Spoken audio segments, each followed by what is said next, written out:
Como meio-campista, assinou com o Bahia até o final de 2021. Ele não vai trabalhar com Odair Hellmann. Odair Hellmann, que foi confirmado ontem pelo Fluminense como novo treinador, vai ter um desafio bastante grande nesse ano, viu? Vamos ver a reportagem da chegada aí do Odair Hellmann. E aí, torcedor, reconhece? Olha aí o novo treinador do Fluminense na época de jogador. Ó, com direito a beijinho. O ano era 1999, Série C. O então volante de 22 anos estava em campo contra o Dom Pedro do Distrito Federal no Maracanã.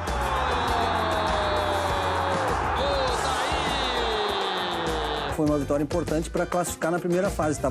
Era duro, um momento difícil demais do Fluminense. Odair fez 31 jogos, marcou 2 gols e foi campeão da Série C pelo Fluminense. Agora volta como treinador, com contrato até 2020. Junto com o treinador, chega o auxiliar Maurício Dulac. O Marcão, que assumiu a equipe inteiramente após a saída de Oswaldo de Oliveira, também vai ser auxiliar de Odair Hellmann, além de técnico do time Sub-23. Será o segundo trabalho do Odair como treinador. Ele ficou quase 2 anos comandando o Internacional, clube que o revelou. Foram mais de 100 jogos com aproximadamente 60% de aproveitamento.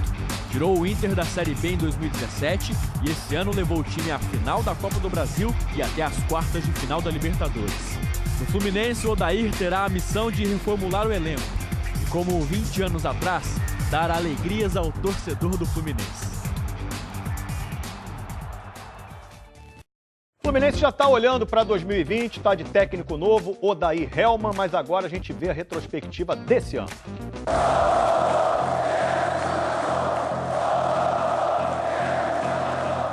2019 foi um ano que não vai deixar muita saudade no torcedor tricolor. Um ano turbulento na política, com renúncia do ex-presidente Pedro Abad e eleição da chapa formada por Mário Bittencourt e Celso Barros. Bem antes disso, dentro de campo, as coisas já estavam confusas. No início da temporada, os jogadores fizeram greve. O campo ficou assim, ó, vazio. Em sinal de protesto, por conta de atrasos nos pagamentos, os jogadores se recusaram a treinar. E pensar que o início da temporada animou os tricolores com a chegada de um candidato a ídolo. Nós vamos começar falando de Ganso. Já chegou festejado pelos torcedores do Fluminense, hein? 8h44 da noite, aí vem Paulo Henrique Ganso, um tumulto grande aqui, a primeira cena de Ganso como jogador do Fluminense, cantando junto com os torcedores. Com boas atuações, passes e gols, o camisa 10 Ganso se apresentou como garçom. O estadual rendeu também algumas goleadas. E o Fluminense goleia.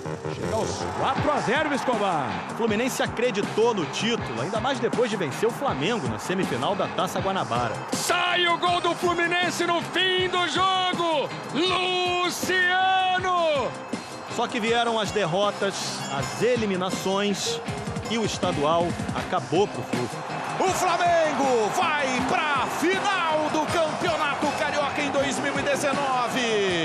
Mas o jogo bonito, proposto pelo técnico Fernando Diniz, com troca de passes desde a defesa, ainda empolgava o torcedor.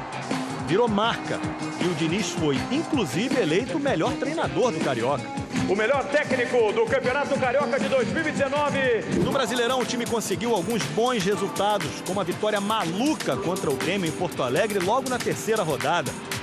Depois de estar perdendo por 3-0, o Fluminense reagiu, empatou e virou o placar. Cedeu o empate, mas fez o gol da vitória aos 46 do segundo tempo.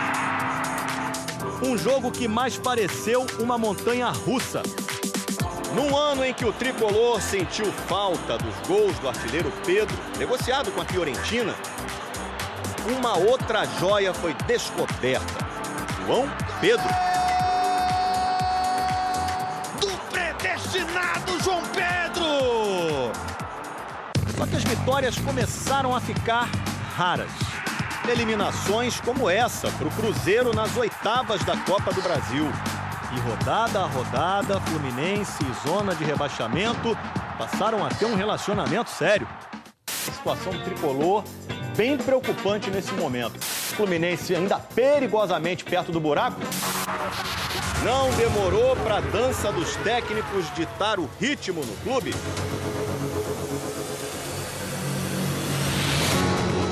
começou na derrota para o CSA no Maracanã, jogo que repetiu um roteiro comum na temporada. O Fluminense criava, Para Brenner, de canhota isolou. mas perdia muitos gols. Enquanto isso, na defesa, Fim de jogo no Maracanã. O CSA vai comemorar um resultado importantíssimo. O Fluminense não tem nada o que comemorar, né? Diniz e o Fluminense saem vaiados. Difícil é perder jogos assim. Eu posso falar que eu vou persistir. mas não persistiu. No dia seguinte, Fernando Diniz caiu. E o álbum do 2019 tricolor teve essa figurinha aí.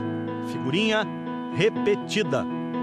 A diretoria acertou a contratação de Oswaldo de Oliveira após a saída de Fernando Diniz.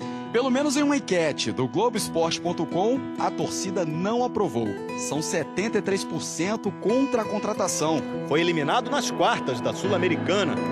Sem o apoio da arquibancada, Oswaldo só ficou 38 dias.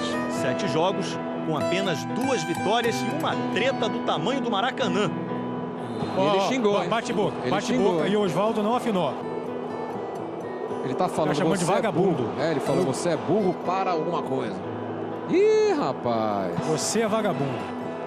É o retrato desse Fluminense em crise, hein? Há clima para você continuar trabalhando com o Oswaldo? Claro, eu não trabalho pro Oswaldo, eu trabalho pro Fluminense. De antemão, eu quero dizer o seguinte, tá tudo resolvido. Entre mim e o jogador, tá tudo certo. Mas para a diretoria não estava nada certo, não. No dia seguinte, Oswaldo de Oliveira foi o segundo treinador demitido no ano.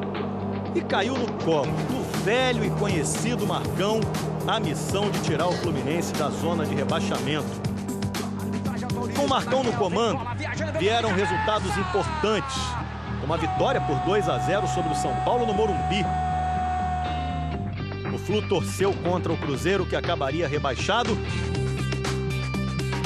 E terminou o ano com vitória e a vaga na Sul-Americana garantida. Mas com aquela cobrança para 2020.